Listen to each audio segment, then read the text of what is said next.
Good evening, buonasera, and welcome to the second edition of the AICW-Bressani Literary Prize.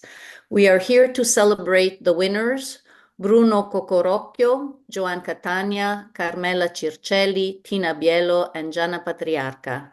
My name is Licia Canton, past president of the Association of Italian Canadian Writers. I am pleased to co-host this event with Giulia De Gasperi. And now I'd like to welcome Dennis Maione, AICW's treasurer, to the microphone. Excuse my sickness. Across the country, AICW members live on land ceded through treaties and on land unceded. We recognize that this land is sacred and acknowledge the deep hurts that have been caused through its unacknowledged acquisition and use. Members of the AICW are on different territories, but we acknowledge the original keepers of these lands, the First Nations, Inuit, and Métis. These lands have been more than places to settle. They have been, from the beginning of time, living entities who deserve our respect. The Association of Italian Canadian Writers acknowledges them and the groups that have kept these lands clean and rich, and we pay our respects to Canada's first storytellers. Thank you, Dennis. It is my pleasure to welcome Christine Sansalone, president of the Association of Italian Canadian Writers. Thank you, Licia. Grazie, Licia. I would like to start by thanking the organizing committee, the Bressani Literary Prize Committee, starting with Rosaria Moretti, Lori, Dennis Maione, Licia Canton, and the chair, Giulia De Gasperi.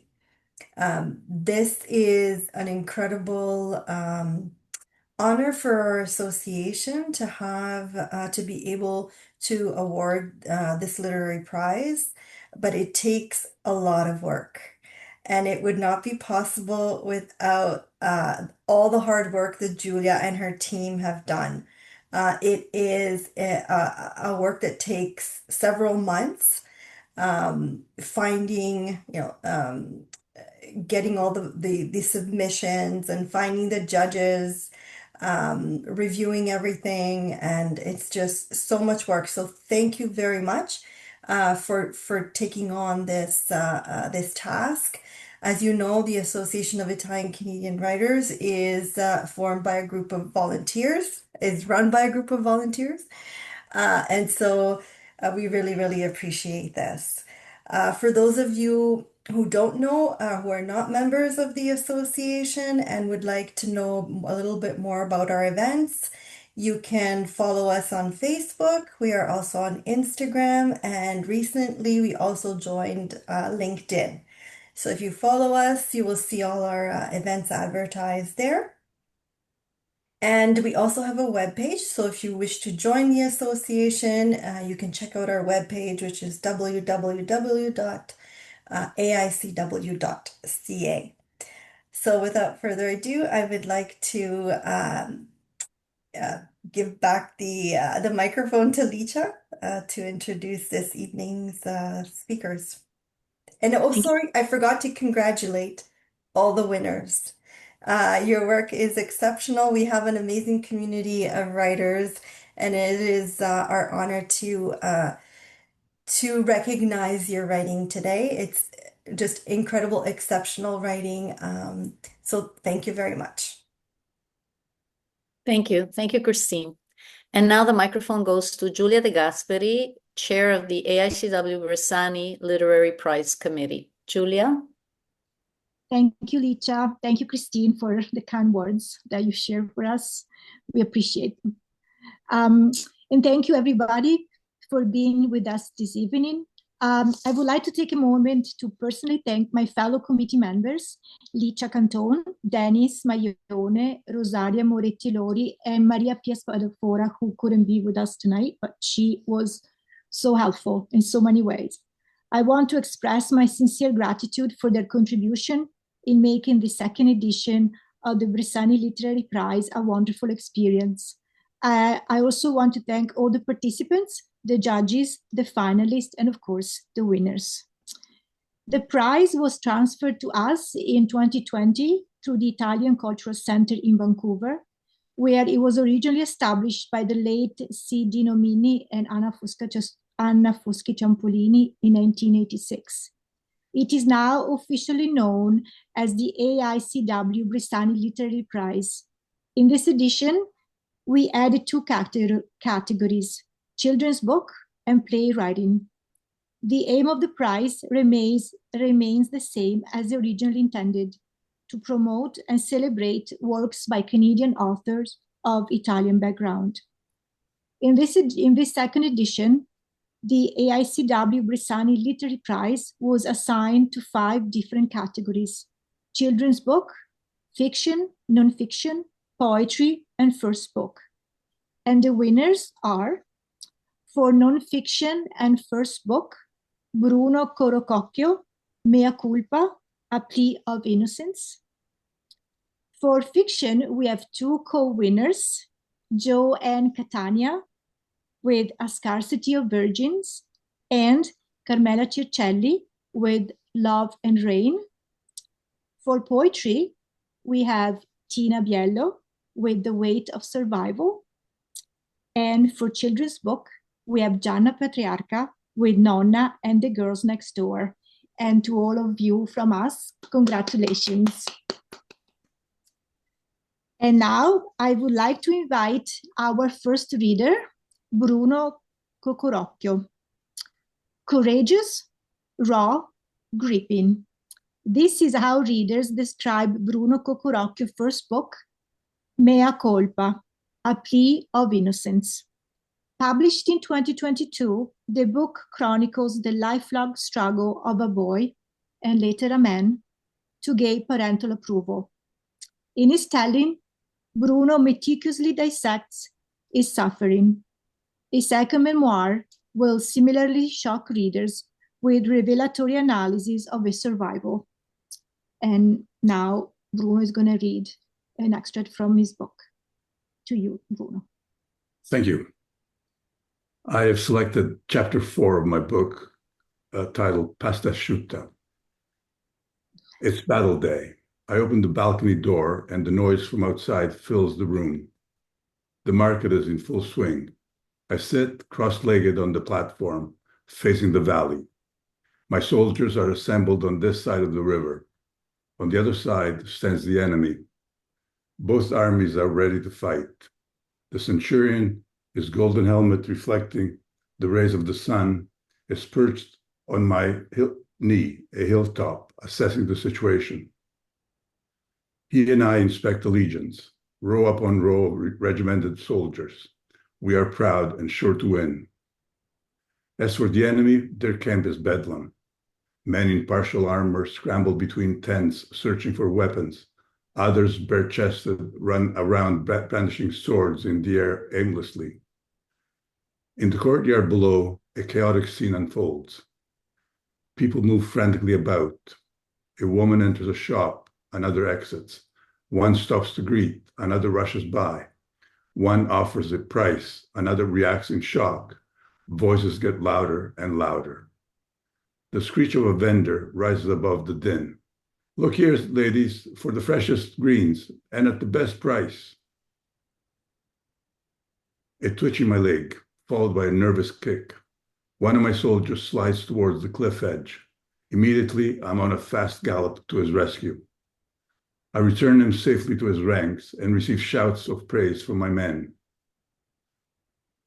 The shouts continue, but now they come from a different direction, from the street below. They're no longer accolades, but cries for attention. The row of vendors is the Roman line of defense. The sporadic movement of the townspeople is the advancing enemy. The confrontation of buyer and seller is the clash of the Roman sword against the enemy shield. The battle rages on. The shoppers have gone home. Exhausted, the vendors shake out the discarded leafage to the ground and throw the empty wicker baskets back onto the carts, while the donkeys nervously shift back and forth. In the quietude, I hear the crunching of stones under wagons loaded with the wounded, the screeching of rolling wheels, the snapping of whips, the neighing of mules, the thunder of marching soldiers. I see all this from atop. Within my armor, I feel the vibrations. The red plumage of my helmet bounces up and down as I trot.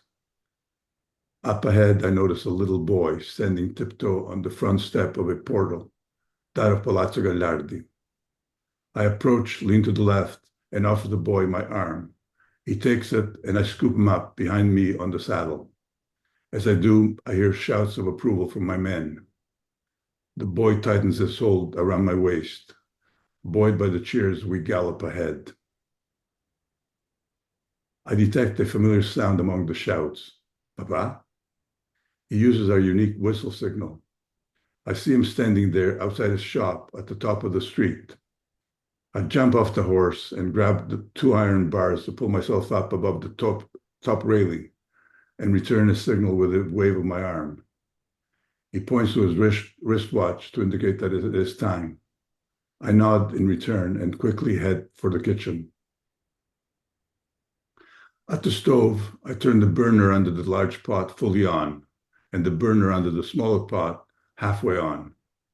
Last night, before going to bed, Mama showed me what to do. The big pot is full of water, and the small pot contains the leftover sauce from yesterday. On most Sundays, Mama makes meat sauce. Sometimes there's a sauce left over, but never any meat. Next, I set the table for just me and Papa. Mama does not come home for lunch because she works far away. From the cupboard, I take 2 flat plates, 2 bowls, and 2 glasses and arrange them on the table. From the drawer, 2 forks. I remembered no spoons today because we're having pasta asciutta. From the tap, I fill my glass with water and place it by my plate. From the countertop beside the stove, I take the half-full bottle of red wine and place it by Papa's glass. I look for the covered bowl that Mama told me not to forget. I know what's in it, so I place it on Papa's side, away from me, hoping he won't make me eat it, because I don't like rapini. Everything complete, I run back to the balcony. The buttons are all mixed up. I gather them in my cloth bag for future battles. The piazza is now empty, except for a stray dog rummaging through the trash left behind by the vendors. Peppino, the street cleaner, will sweep it all up later in the afternoon. The bells of La Chiesa Madre announce the time, 12 noon. As if waiting for a signal, Antonio the cobbler darts out of his shop, locks the door, and walks away briskly.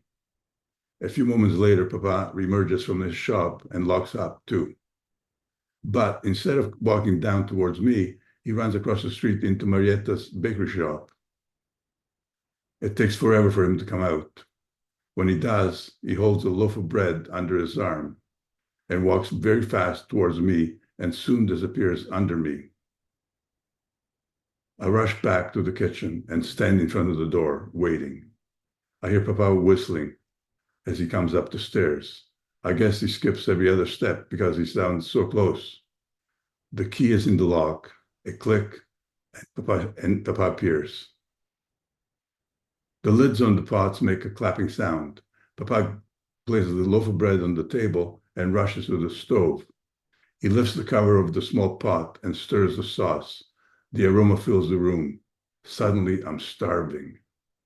He then removes the cover from the large pot and drops the rigatoni in the boiling water. My mouth is full of saliva. I swallow, but more saliva comes. I sit at my place and tear an end piece from the loaf of bread. It's still warm. I take a bite and chew, but my eyes remain fixed on Papa. At the sink, he drains the pasta in the colander and dumps it back into the pot. Then he adds the sauce and stirs while he brings the steaming container to the table. I'm ready to attack.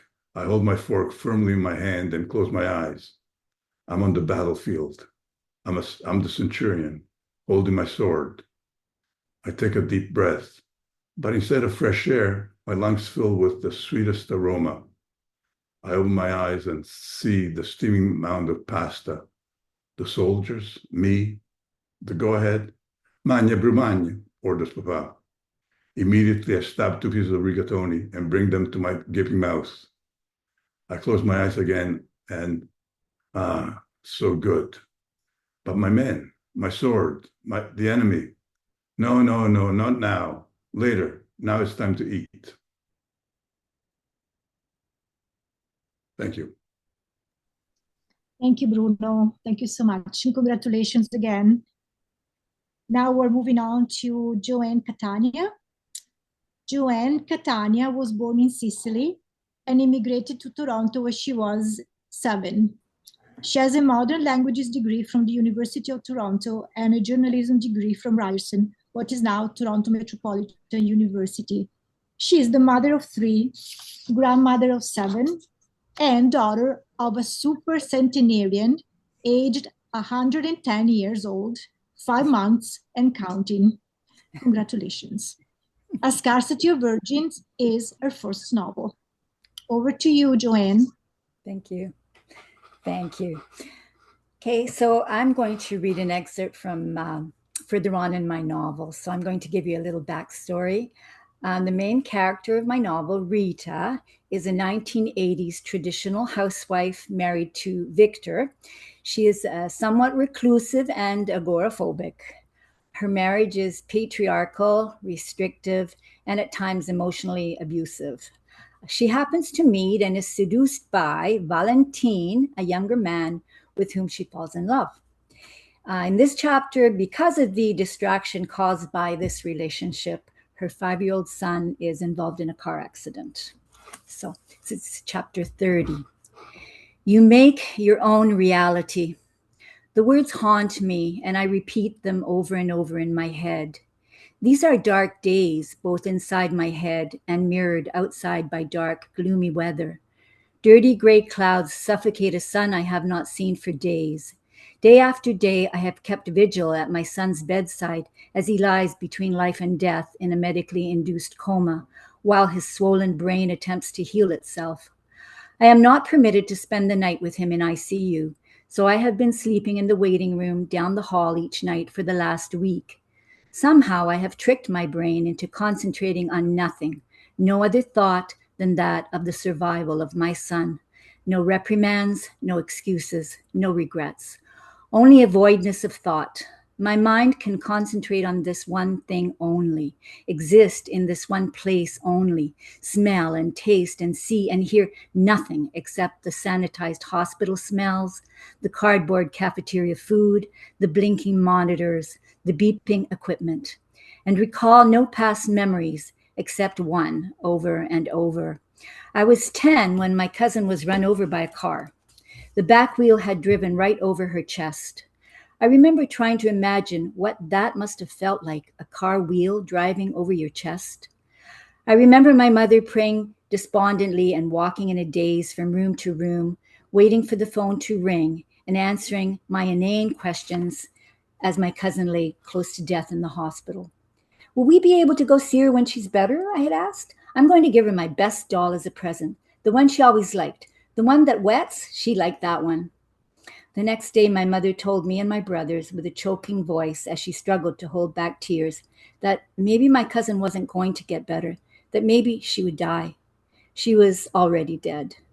My brothers and I had never experienced death before and never seen a dead person, but it was expected that we go to the funeral home to say our goodbyes. My father patiently answered our questions about what to expect. She just looks like she's sleeping peacefully, nothing more. But that wasn't exactly true. When my father lifted me up to give my cousin one last kiss on the forehead, there was not the warmth of the living girl I had known. I might as well have been kissing a rock.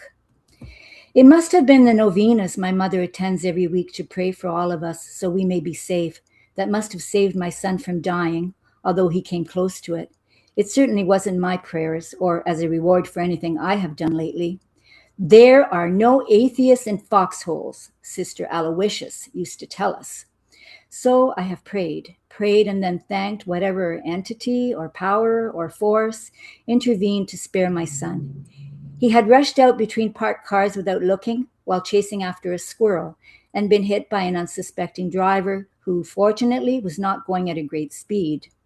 Still, he had suffered a broken leg, 3 broken ribs, and more seriously, a concussion that kept him in a coma for over a week. When he opened his eyes and spoke for the first time, I felt I had given birth to him all over again. Jamie's return home is not as joyful as I would have hoped, and it's as a result of my doing. Victor has learned about my cashing the GIC, and he is livid. I asked him to keep his voice down so as not to upset Jamie, who is still in fragile state, but he is too agitated to care. You must be out of your fucking mind. Why would you cash the GIC without telling me? We've lost the interest on it. Do you know that? Because you cashed it early? He was at the bank this morning and realized that I had taken the money out.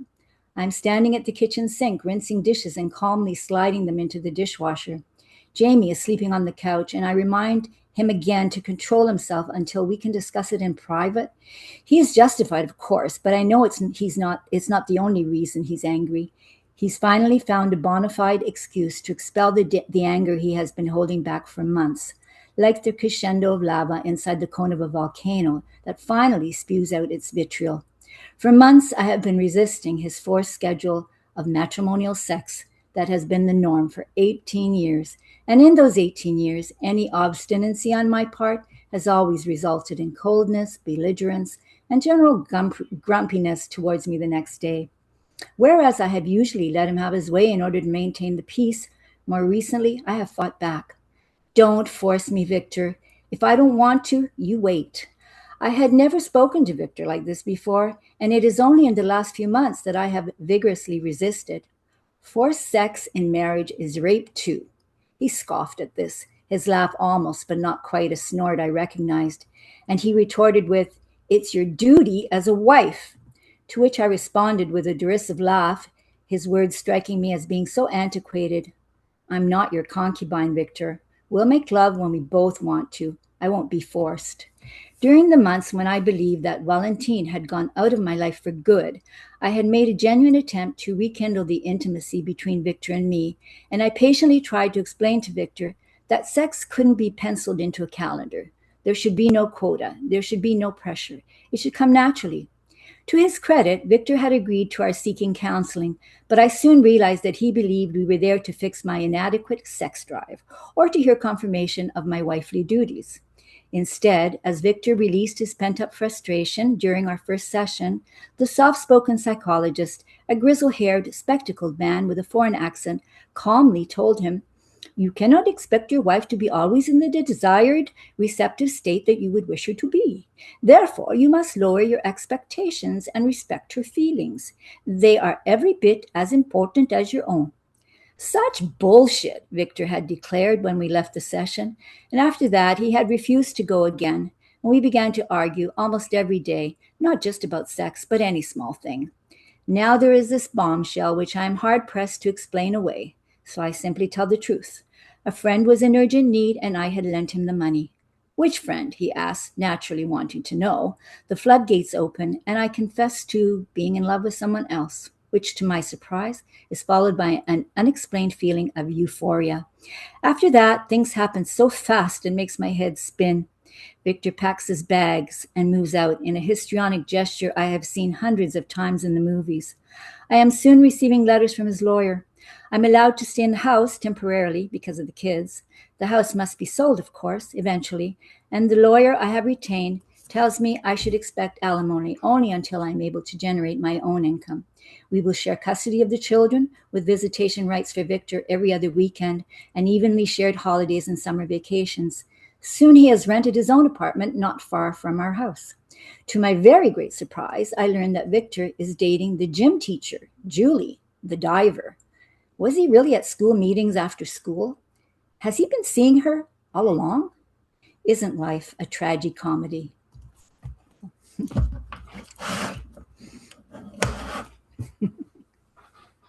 Thank you, JoAnn.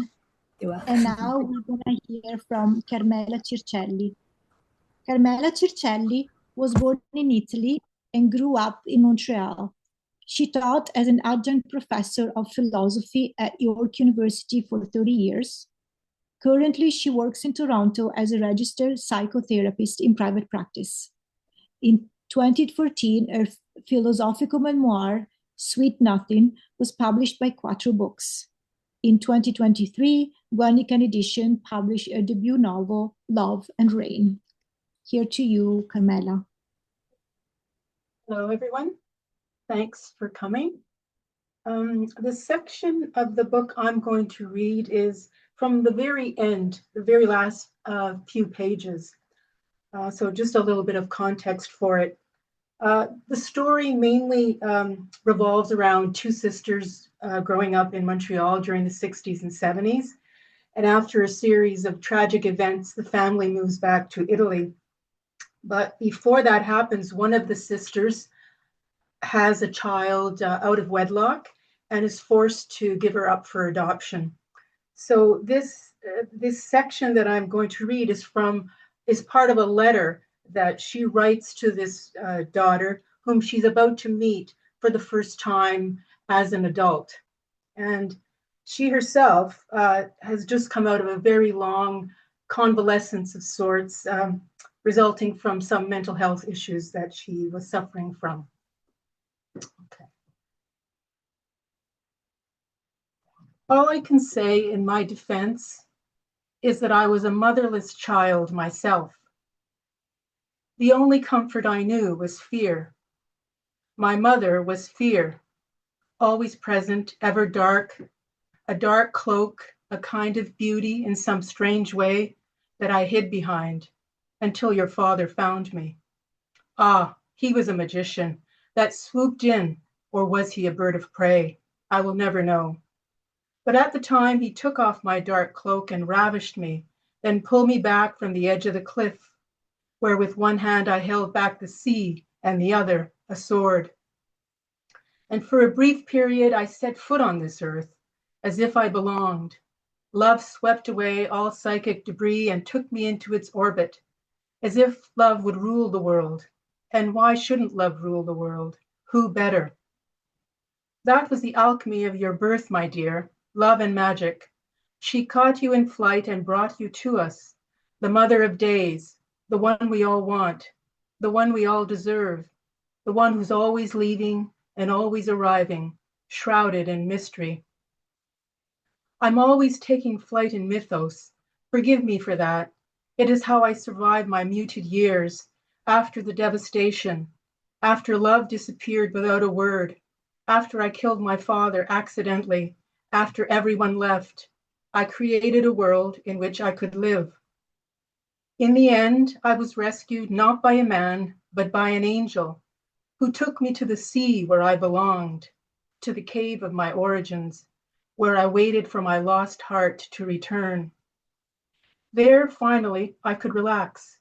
I put down my sword and let the sea ravish me. She was my mother of days, the one who washed it all away, and then the one who brought me back to you. At the time, it did not seem possible that I could ever find you, so I gave myself over to the silence. To the silence I could belong. The world could always use more silence, I thought. That would be my contribution, my revenge against time, against the noise. I had once believed in music, but then all of a sudden, it was all noise. No one was speaking properly, no one was speaking the truth, and what had seemed true withdrew without a word.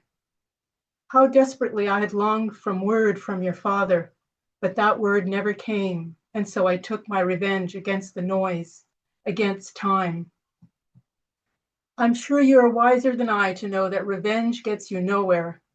It was my only luck in a sea of misfortune to choose the right weapon, my silence. Though it only took me so far, and in the end, could not hold back the tide of sorrow which eventually came. But that is what saved me, for though I had been mothered by fear, I did not fear sorrow. When it came, I let it stay. I made it my home for as long as it wanted. My angel allowed it.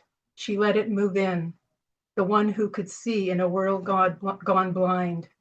She let the rain come as far as it could, as hard as it wanted, until the floods came, and then we had to move. But at that point, I knew what was happening, and I was ready to rejoin the world. Since I've been gone, the noise has gotten worse, and the silence a bygone whisper that no one can hear. I bring this fragile silence that the world is forgetting, so that my revenge, though useless, was not in vain. And though there is nothing I'm sure I can say that could ever take back the suffering I have caused, I give you this, that your origin was love. It was the sea's peril that reminded me of that. How could we destroy the origin of life, I wondered. I always knew we could not know the origin, but only dream it. But I never dreamed we could destroy it, lay waste to the source, to the beginning. And as I thought the unthinkable thought, I remembered you, the passion of your origin, and of how I had laid waste to that, even if not intentionally. I let it happen. I let them take you away from me, and completely forgot the love that had conceived you. But now, from the far side of sorrow, where earth and sky are still married, I can at least bring you this. Love reigns. Thank you. Thank you, Carmela. Next, I invite Tina Biello. Tina Biello is Italian by way of Lake Cowichan in BC. She was born to immigrant parents from southern Italy and currently lives on the traditional territory of the Sna Navas people. She was the Naimos Poet Laureate from 2017 to 2020. She is an actress, a poet, and a playwright, and has 4 books of poetry published. Her latest book with Kathleen Press, The Weight of Survival, looks at themes of coming from 2 places. The mic's to you. Thank you. Grazie, Giulia. I put my timer on because with poetry, I go all over the place. Thank you for coming. I'm going to do a little bit something different and start with a poem from my first book, which you might not be able to see with the blur on, but it's called In the Bone Cracks of the Walls, the book. And it was a project with a cousin from Montreal, Loretta Giannetti, who's a painter. She painted all the doors of the village and I wrote poems. And one of them was a poem in dialect, which I always start my readings with this poem because our dialect out. So I live in BC on Vancouver Island. There's not many Italians out here. I always say to people, we're the only ones. I mean, so it's a very different experience to those of you in Montreal and Toronto and more urban centers where most of the Italians immigrated. So for the first time, more than I have family here, grazie, Circelli, che minut. But I have more than just my family who will understand this poem, so I hope. So anyway, here we go. It's called Ngapukiana Damash, and that is a part of the town, Casa Calenda in Molise, where my family lived before they came. 3 of my siblings were born there, like some of you, and I, the youngest, was born here. Although people say when I go back, oh, you don't have an accent. Anyway. Ok, Ngapukiana Damash. Mamash te tata luce venut per messeid. Tutti I figli stanno dormendo, ma l'ultima tenerecchia repert. Mamma che mensa chiagna. A vita che in America più facile, ma che cosa sta mengando? Ma sera gente non si vanno a fare camminata, passeggiate come facevano a Casa Calenda. A gente vanno a dormire che in America. Pina pensava la vita in Italia, dove giornati i figli gli quadrano a via, non gestivano macchine, solo i cavalli, i ciucci, i gente che parlavano, femmine sole perché i mariti stavano al masseria. Ne vide più i femmine unite che fanno a cavazzetta mezzo a via, chiacchierevano, belle giornate. Ne vide più i gallini mezzo a via, a pizzarendini, ne vide più i femmine che dicono rosario, mezzo a via, giornate piene di sole. Parlavamo di tempi antichi. E mo nessuno fa queste cose, sono tutte perdute. Dicono scambio il Signore, mo dimostra la lingua da voce mi se ne va e nessuno mi capisce. So, that's, and and I haven't spoken it in a while and I had to like wrap it's a whole other experience in the mouth. So, yeah, this book is the one that won. So thank you very much. The Weight of Survival. I'll start with the first few poems in the book. that really talk about the experience of my family leaving, and then where they landed, which is in a logging town here on Vancouver Island. But this first poem was a sort of an exercise in pretending what would have happened if they didn't leave that day that my dad went to Napoli to board the boat. So this is in my imagination. 64 years ago, my father did not board the boat to Halifax. Instead, he grabbed an espresso at the cafe at the dock in Napoli, turned and headed home. 2-hour train ride east to his Casa Calinda. Even though he had all the paperwork, had to face his mother who wouldn't speak to him when he left, spent time in Rome to Passa Vista, he could not bear the size of the boat, La Vulcania. It was big, like the boat that took him as a prisoner in the war. He turned back, left his trunk on the platform and walked the 100 steps uphill to his home with his father's initials carved over the door, B.N., Biello Nicola. It was November, olive trees bursting with fruit, the farmers of the village harvesting, houses and streets empty, including my mother and her 3 little ones. Loading up Rondello, who lived in the stable below, as though he never left, the horse nuzzled him with his long nose, sniffed his jacket, and stood perfectly still for the saddle up. And as though the tears were never shed, the cries from his eldest, Quando c'era dame, never uttered, he rides the 20 minutes to his farm. Rondello holds the weight of his man, carries him to a place they both know so well. And so the next one is, it's called The Photograph on His Dresser. So when my dad came 4 years before my mom and siblings, he had to find work. So he found work out here, as many Italians did, well, out here in the logging industry, but, hard labor. So this is about, this is a little bit of sneak peek into that. The photograph on his dresser. He is standing on a logging truck, tiny on these trees, cedar, hemlock, fir, all around him an echo, the mountains stripped. My mom was a tree planter. Pictures of her 8 months pregnant.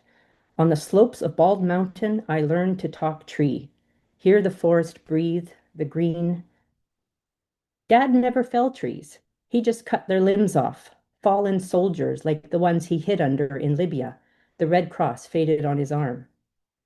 He didn't want his picture taken. English so broken, he thought they sent him up to tighten the chains. They wanted a picture of the short Italian, the smallest man on the sort, standing on the biggest tree of the year. The picture stayed hidden in his drawer, an old 1x2 from the 60s, now blown up and framed for his 80th birthday. He didn't say a word. Thanked my sister for the birthday gift. Too old now to take back all the killing in his life.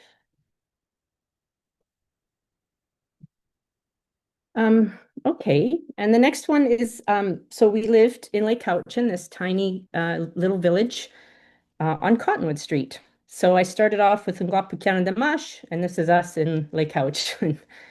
And yeah, number 8, Cottonwood Street. The first time I ate pig's brain, fried in my mom's cast iron pan, I thought it would make me smarter. Nothing odd or gross, just food from the old country in our little house in Lake Cowichan. One afternoon, Leanne came over for lunch, grabbed the pig's blood in a jar out of the fridge, thought it was strawberry jam. From then on, I insisted only Twinkies and peanut butter on white bread came to school. Yes, the coming from 2 worlds.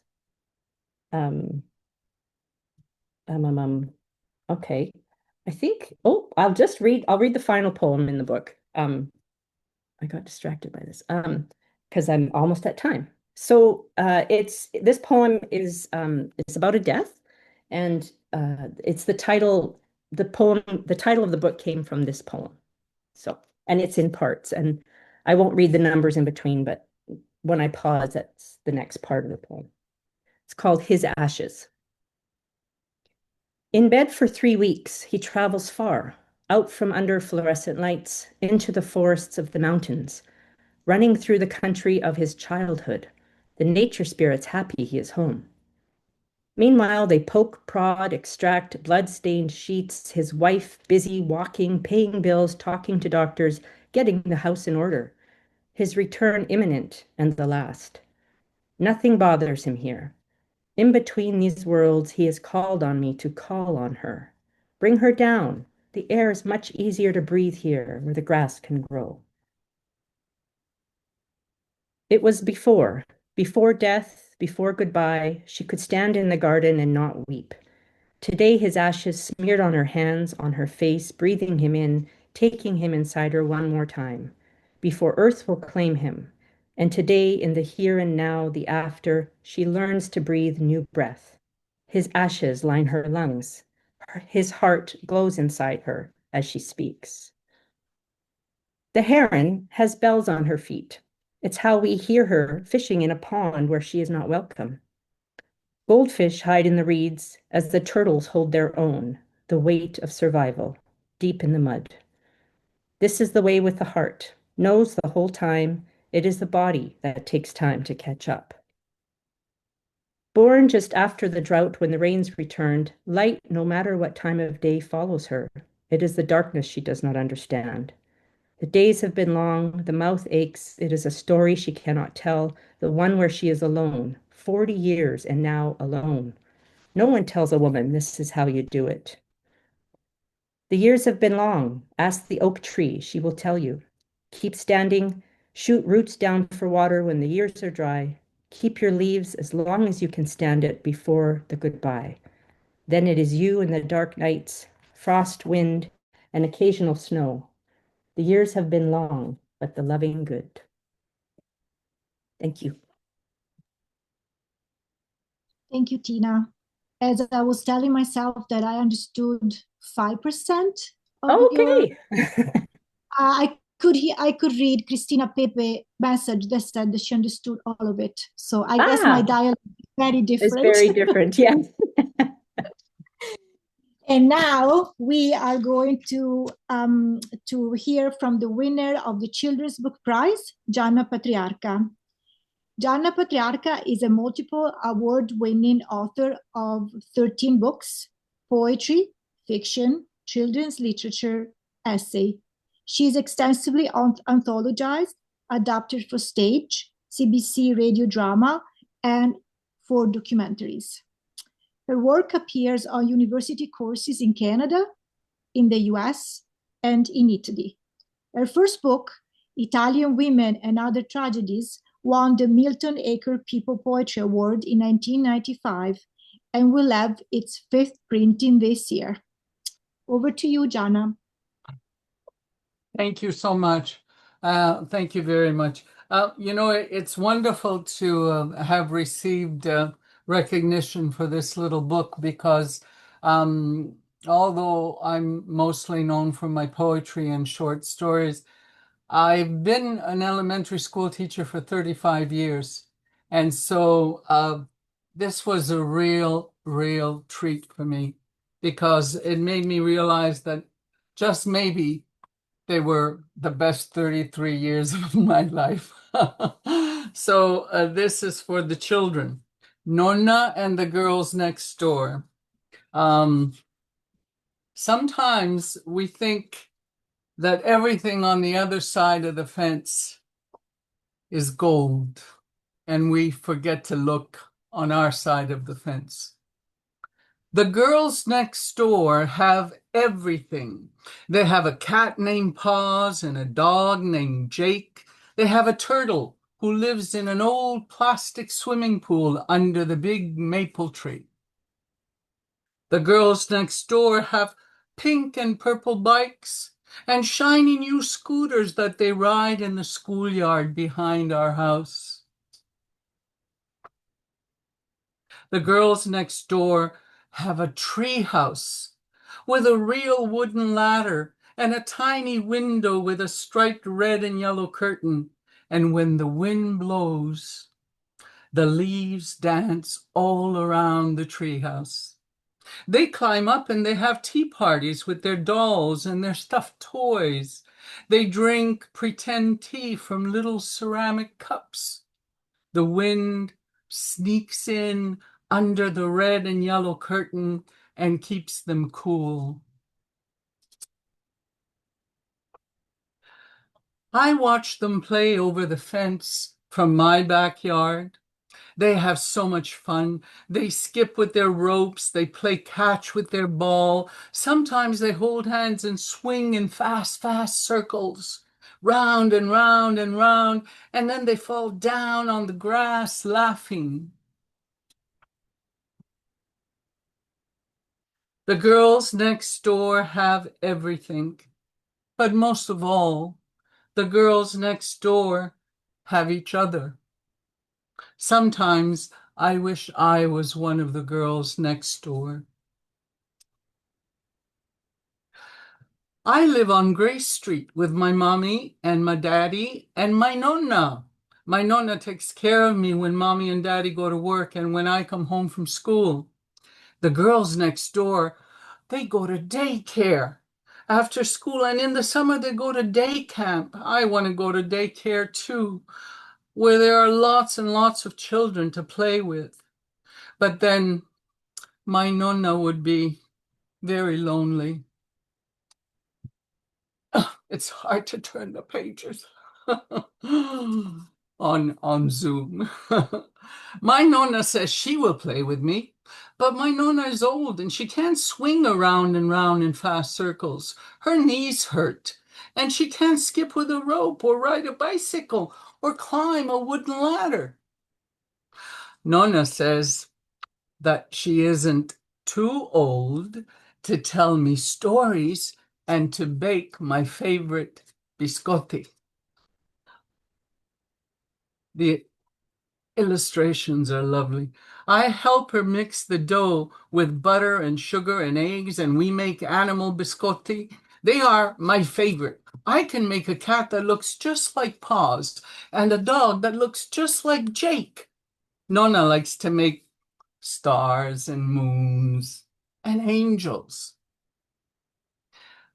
While we make the biscotti, Nonna tells me stories of when she was a little girl. Some of the stories are really funny. We laugh together a lot. When she was little, she lived on a farm in another country far, far away. And she learned how to milk a cow. And she fed rabbits and chickens. I feed the birds that come into our garden in the summertime. Oh. Nonna asks if I would like to make some biscotti and take them to the girls next door. We will make some that look like the turtle that lives under their tree.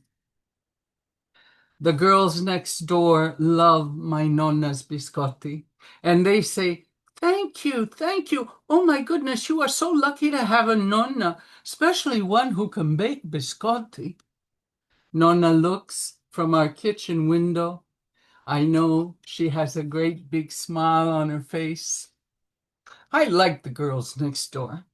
The girls next door have everything.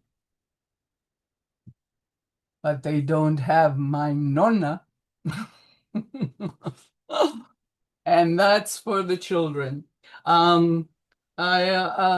This is I wrote it basically for my child, who's an only child, actually, and her relationship with Nonna was very, very special. And I don't know if I've used up all my time, but if you will allow me, I'll give you a Nonna poem that I wrote for my Nonna, if that's all right. Is that all right? Yes, Okay, it's all right. it's very quick. It's called For Nonna in Bed Waiting. Your eyes are the wrong color. There's no darkness in them to write about, and pain is always dark. How can your tiny fading body that gave 8 children to the world and scattered 30 grandchildren like wildflowers in foreign cities? You have come to end your journey in this suburban bungalow in a room with just one window. You don't always recognize him, but there is something between us. There is the touch of my fingers on your perfect hand. I come, I sit by your bed, not in duty, but in the need of all the stories that flow from you. You take me to your century, and I will miss this journey when you are gone. Thank you for listening. Thank you. Thank you, Gianna. What a wonderful way to end this evening. I want to thank all the winners for participating tonight and for sharing their writing with us. Grazie. Ancora una volta complimenti. And now it's my turn to hand my virtual mic back to Licia. Thank you. Thank you all for being with us this evening to celebrate the winners. And this concludes the second edition of the AICW-Bressani Literary Prize. Good night e buonanotte. See you next time.